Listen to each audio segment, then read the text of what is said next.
Now, when I talk about recording the time offset, you might say, well, why is that important? Who cares?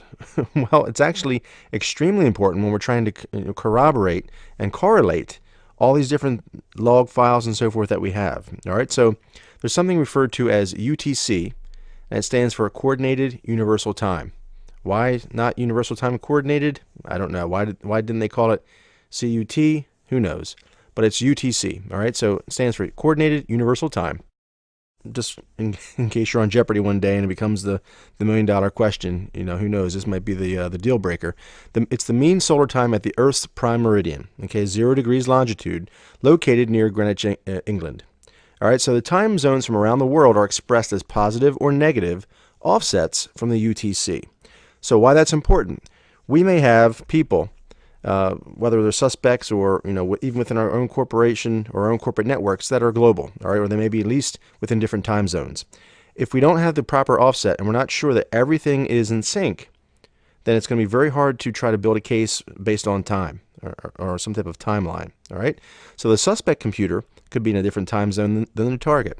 We could have multiple breaches within a corporate network, right, that take place across multiple time zones. Could be globally.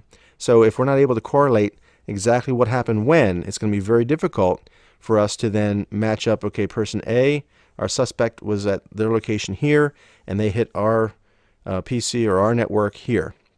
Well, if the times are completely offset and they're not accurate, it's going to be much more difficult for us to line up. We can see that on the suspect computer at exactly 12:15 they did this, and here it is 12:15 on our systems as well, and here's where the breach occurred. So it's going to be much more difficult if everything is kind of out of whack to try to correlate that. All right, so it's important for us to make sure that within our own systems that we have control over, that we have all of our systems in sync pointing to a network time server. Okay, they can either be internal or it can be external. We can point our devices, routers, switches, PCs, and so forth. We can point them to an external time source, so that way everything is in sync.